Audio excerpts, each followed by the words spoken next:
Hello guys, listen, I'm going to talk about some of the stuff I talked about this morning with the puzzle pieces fitting into place. And I'm going to get to the nitty-gritty of some of these things that are going to bring the economy down very soon. One, a big, huge problem is we have deflationary pressures, massive deflationary things and these deflationary events, they occur very quickly, and they're similar to what you'd see when you see a whole bunch of dominoes falling. They're like dominoes falling. The dominoes, once they start to fall, they all trip each other, and then they all start to simultaneously create something that you didn't maybe see coming. This is the way these deflationary pressures are. And we've had an asset bubbles that have been blowing up over the last number of years. Ever since 2008, they've really been blowing these bubbles up. But we've been in a credit cycle that a 30-year bond bull market, a bull market and everything, for over 30 years now, and we've inflated tremendous amount of credit. This credit expansion has been unbelievable. How this works within the banking system is when a bank extends credit, this is their money creation tool. They create money this way. And you ever seen a bank comes along and a bank says we've made $3 billion profit this year? Well, what they're basically telling you is we've made $3 billion worth of loans out this year, or more than $3 billion worth of loans out this year. And when they make a loan, it's not like they actually have that money. What they actually do is they say, okay, Mr. Jones, how much money do you want to borrow? And he says 100,000, and they say, okay, we'll see if you qualify. So then after they're done checking to see if he qualifies, then if he qualifies, then they say, okay, we'll lend you the money. How much? 100,000. Okay, we're going to lend you $100,000. Now they don't go back in the vault and actually get $100,000 that they actually have. That's not what they do. They just go onto their bank ledger, their bank ledger, and they enter in $100,000 into the system. That's instantaneously created. They just created that $100,000 from nothing. It didn't exist before that point in time. This is the only direction that their money creation tool works in. They cannot just go and lend themselves $100,000. They cannot create that $100,000 from nothing just because they want to. They have to have a qualified lender to lend it to in order to create that $100,000. And this is why lending is so important to the banking system, because lending money out is how they actually make their money. Now, what about when times get hard and everybody out there says, okay, we're not going to borrow money anymore. Times are hard right now. We want to save money. We don't want to borrow money anymore. Well, all of a sudden, this money creation tool ceases to function for the bank. Now, what's worse is when times really get hard and the people who have borrowed money earlier now can't pay it back. Well, at first, when they say, okay, we can't pay it back, or they fail to make their loan payment, what happens is the bank says to themselves, hey, you know what? That $100,000 we lent Mr. Jones now, right? He hasn't made his payment back on that yet so far this month or whatever. And they'll let it go as long as they can. And the reason why is because it's in their best interest not to make it official that he cannot pay that money back. Because at that point, at the point it becomes absolutely official that that money's never coming back to the bank then has to write that off as a non-performing loan, and they're going to have to write that off of their system. And then they don't have that as an asset. It becomes they have to take it from the credit side of the bank where they have it as a credit or an asset, and they have to move that loan over to the side of the bank where it's become a debt against the bank. And that's huge because it's taken from the positive side and putting it on the negative side. So it's doubling the effect because it has to come off of the side where the bank has that as a credit to the bank, and it has to go into the side where it's actually a debt to the bank. So it's almost like it doubles the amount of weight. That it's kind of like if a guy was taking 1 pound from this side of the scale and putting it on that side of the scale, it actually counts as 2 pounds, because now it's double It's off of over on this side of the scale now, if you know what I mean. So this is what actually happens, and now the bank can't create any money to cover that loss. So suddenly the bank's in trouble, because where are they going to get the money now to cover that non-performing loan that was just created because Mr. Jones couldn't pay them back the $100,000? They can't just create that money out of thin air, and there's only two ways they can get it, the money to cover that, the bank now, legitimately. They can do what's called a bail-in, where they take the money from the people in the bank that have money in the bank, the people who have accounts in the bank. They actually steal the money from the people who have accounts in the bank. This has only been tried successfully in one place in the world, Cyprus. They got away with it to a certain degree in Cyprus because they were stealing from Russian oligarchs. And the thing was the actual account holders in the bank, they decided that you had to have, I think it was 100,000 euros before they would take any of your money. And so the people weren't really all that angry, because they weren't going to touch the people's accounts. They were only going to touch the bigger accounts 100,000 euros and higher. And they gave them a substantial haircut.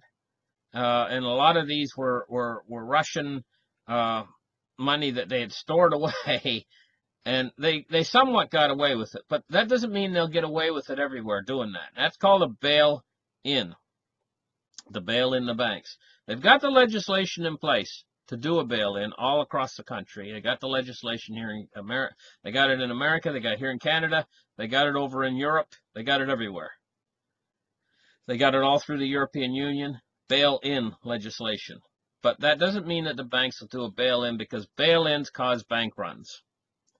Then there's the other way that the bank can make the money, and that's to get bailed out by the government. And then the money comes from the government to make up for the money that they lost in the bad loans, the non-performing loans. This is what just happened in Italy a very short period of time ago. The government bailed the banks out in Italy. So those are the two methods that the banks can use to get out of trouble. And so what's happened is all across the land, everywhere now, they have lent money out like crazy during these low interest rates and times of good and times of plenty. Everything has expanded credit unbelievably, and that's why all the banking system and everything is so darn rich right now. Now, on the way up, this creates inflation. This effect of expanding credit creates inflation. But when this turns, it becomes, when the bubbles burst, then this creates a deflationary pressure. If these asset bubbles that were created flip the other way, suddenly the banks can't get their money back. Now let me explain how this works a little bit. All across Canada, Australia is terribly bad right now.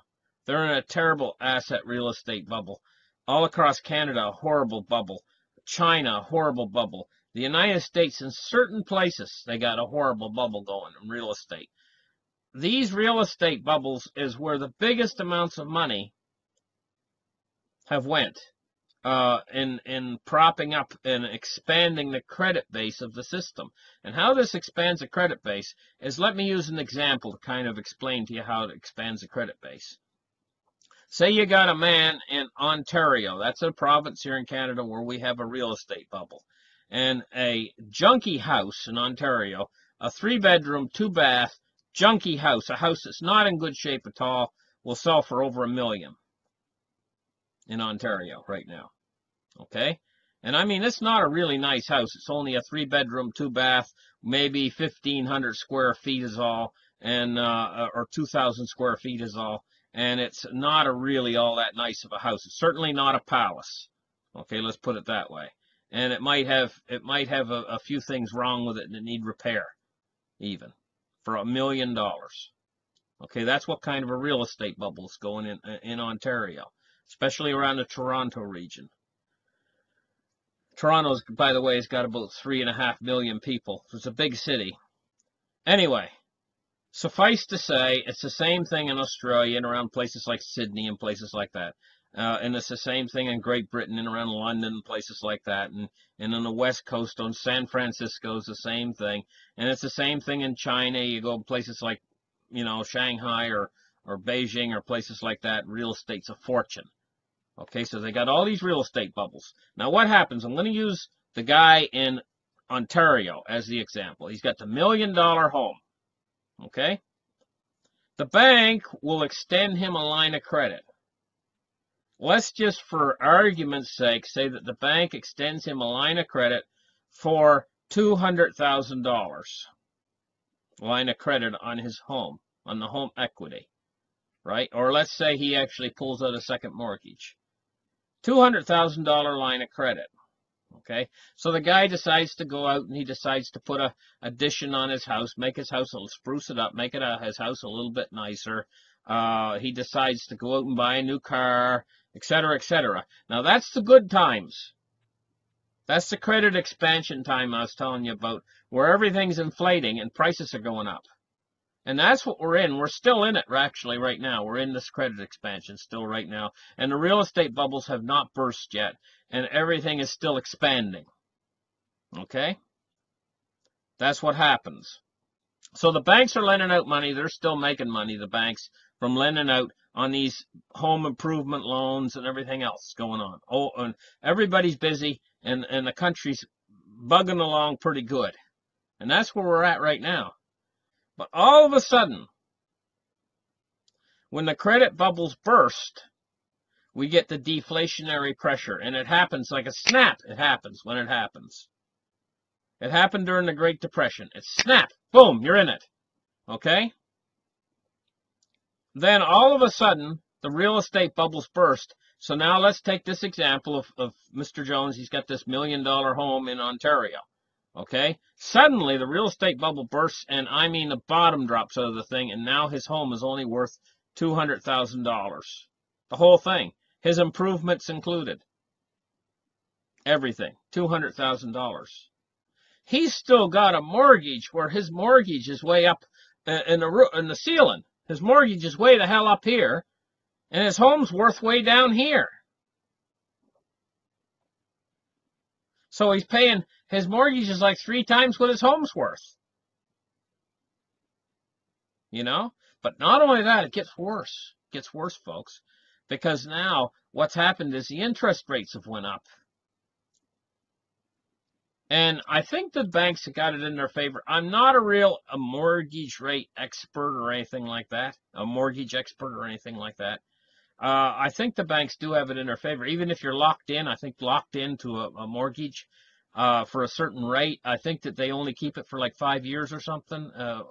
Isn't that right? If the rates exceed a certain percentage or something. Like if they rise a certain percentage, that they'll only lock it in for a certain period of time. On the small print, they get you on stuff like that, on the mortgage. If it's like if they got small print there, you can't even see. You need magnifying glass to see it, or a microscope even to see it. And if you read it, it'll say like if the interest rate rises more than 5%, then it's only locked in for a 5-year term or whatever. If the interest rates rise, they've got loopholes. Let's put it this way: the bank's got loopholes. The bank never loses. They've always figured out every angle.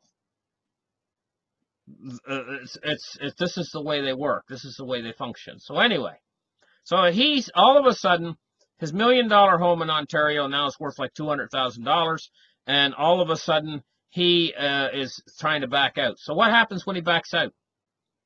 All of a sudden you got a non-performing loan for $1 million. Well, the banks can cover that. But what about when 1,000 people do the same darn thing? All of a sudden, the bank's in trouble. You got 1,000 homes doing all the same thing at the same time because the real estate bubble burst. Now the banks are in big trouble. They have to make up for that. And suddenly, there's a huge deflationary pressure. The credit cycle is turned in the opposite direction. Bubbles are bursting now, and the deflation is tremendous. Money is disappearing now within the banking system. Okay? So now what happens is we got to take a look at where we're at right now in this credit cycle. Right now, the deflation hasn't really come yet. we're still in that upswing or uptick, and we're just off of the end of a massive bull market in stocks and bonds. And the economy is still percolating along. We still got relatively, things are relatively calm yet. But this is an oil-based economy. And now the effects of the rising price of oil is having an opposite effect of this negative effect of deflation.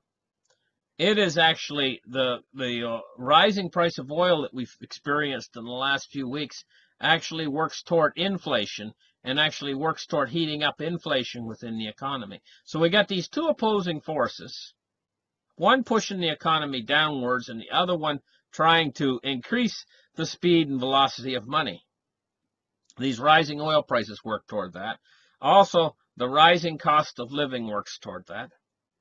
Also, bank credit creation works toward that. If they can get bank credit creation moving, you know, and trade wars too actually work toward increasing and speeding up an economy. And so now what we have right at this exact moment is we have these two colliding forces working together against one another as opposing forces within the economy at the same darn time. Now, what's going to be the trip switch to see which way it's going to go here? Whether it's going to go with the force that's trying to pull it down or the force that's trying to push it up. The economy is going to move in one of these two directions. And what's going to be the deciding factor which way it goes? And I'm going to tell you what the deciding factor is going to be. The deciding factor which way it's going to go is going to be the Federal Reserve. It's going to be this process that they've put in place that is called quantitative tightening. This is the decisive action.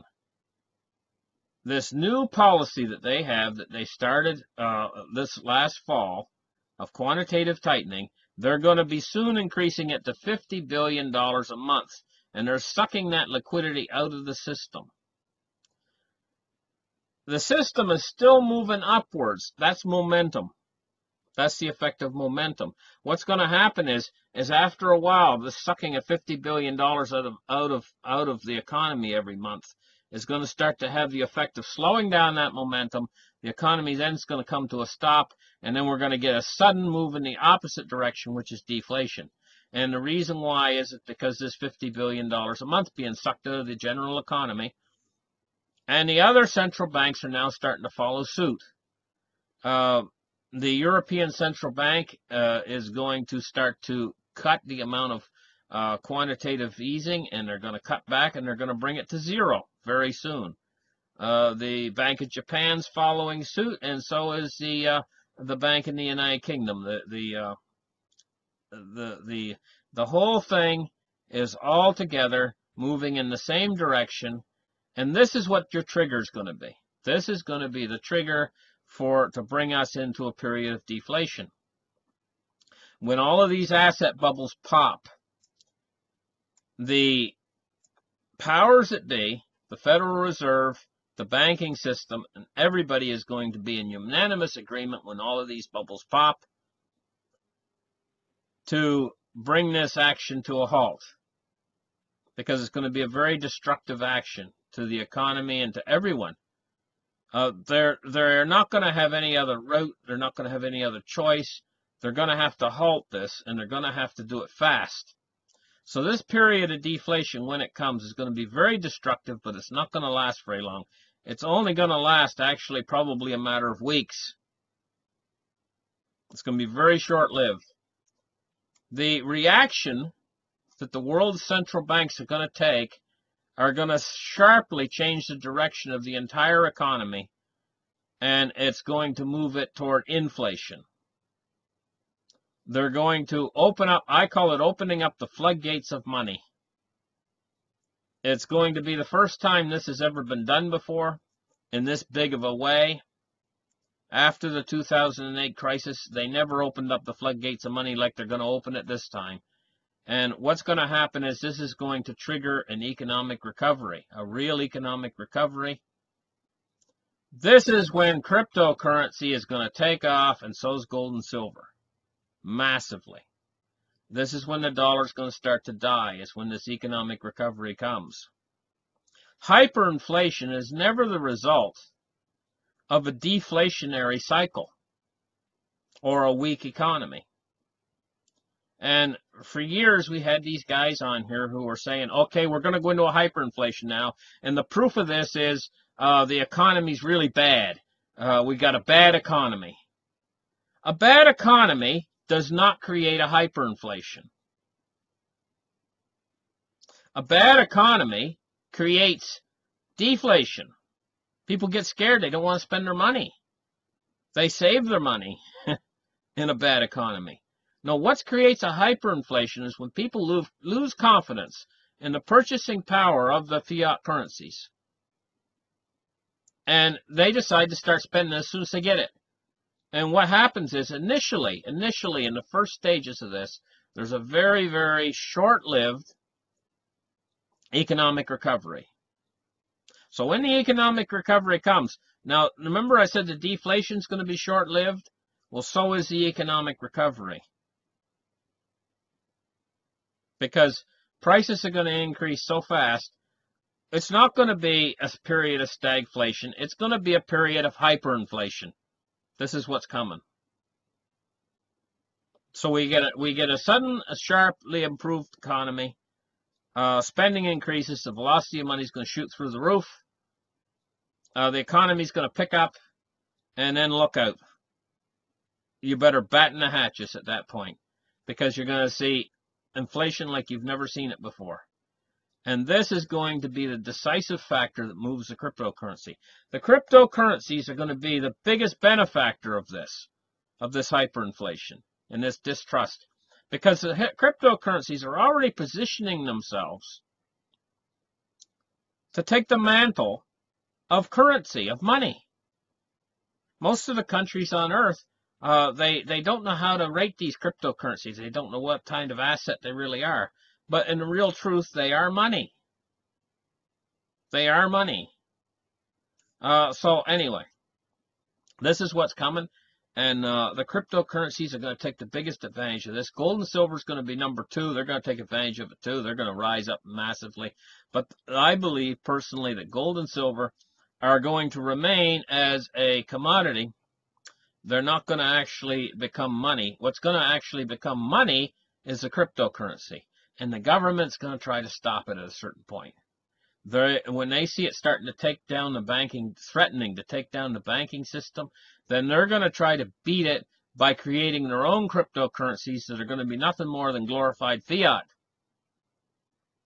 And they're going to promote them while at the same time they're going to try to demonize the cryptocurrencies. They're going to wage war on the cryptocurrencies. Well, it's going to work for a little while, but in the end, the cryptocurrencies are going to have a little bit of a tumultuous period. They might even drop a little bit because of all the negative propaganda they'll use in the mainstream media and etc.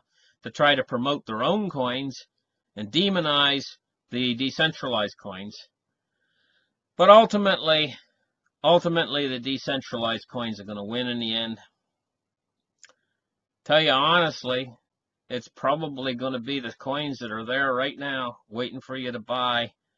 And in the end, when they finally win, ultimately win, probably within the next 5 years, they're going to move to a position of being the only real money on earth. If you can actually accept the idea that Bitcoin might actually become the world reserve currency, and that's a mouthful for me to spit out. I know it's a mouthful for me to spit out. And at this point, it's almost unbelievable that I'm even saying this. But 5 years from now, it might come to be a fact. A new world reserve currency that you can spend in any country on earth, readily accepted anywhere, and be used instantaneously on the internet anywhere, any place. And they might learn how to scale it so that you're able to even make microtransactions with it. It could be Bitcoin. Once they get the Lightning Network in and a few other things so that they can scale it a bit better. And it could actually be Bitcoin, become the world reserve currency. Now, can you imagine if all the value of everything on Earth is measured in Bitcoin? Right now, you measure the value of your house in dollars. You say my house is worth $100,000 or $50,000 or whatever it's worth, $50,000. But then you'll be saying my house is worth 0.00004 Bitcoins. Not 1 Bitcoin, not 2 Bitcoins, no. 0.0004. That's what kind of worth your house would be if all of the value of everything on Earth transfers into cryptocurrency. If it wins, if it ultimately wins, and it just keeps going, it keeps moving toward winning. This is all I've seen for cryptocurrency since 2009 until now. All I have seen is success. I haven't seen any failure. Sure, there's been a few scams, but the scams have always been insider jobs like Mt. Gox, etc. You know? But ultimately, the stuff just keeps winning. Win, win, win, win written all over it. It just keeps going up and up in value, and at a certain point, it's going to hit a certain point of sucking up. If you hear a giant sucking sound, that's the cryptocurrency sucking up liquidity. And you'll also hear the Fed sucking from the other end. So the Fed's sucking from one end of the tube, and the cryptocurrencies are starting to suck from the other end of the tube. And what liquidity is going to be left is going to all dry up. So the dollar, ultimately, the end value of the dollar is going to be zero. Where's that money going to go? Where's the value in everything? The value in your car, the value in your house, the value in everything going to go if the dollar becomes worth zero? Essentially, if this happens rather quickly, it means they've robbed all the money out of your bank account without ever actually going in and touching your bank account. Because if the dollar goes to zero and you got $1 million in the bank, then your million's going to be worth zero. They might as well have went in and robbed it, even though it's still there. If it's worth zero, they've taken your money away from you. They've stole it from you. This could amount to the biggest robbery in the history of the world. Because they've robbed your money without taking it out of the bank. They've left it in the bank, but they've made it worthless. They're robbing it right now at the rate of about 2 or 3% a year, according to them. Now, I know that the actual inflation rate's higher. They've been doing that for a long time now. But if they increase that to a certain point, I mean, it's pure lunacy to keep your money in their system. Anyway, listen, thank you guys for listening. Like and subscribe, and we'll catch you in the next show. Bye-bye.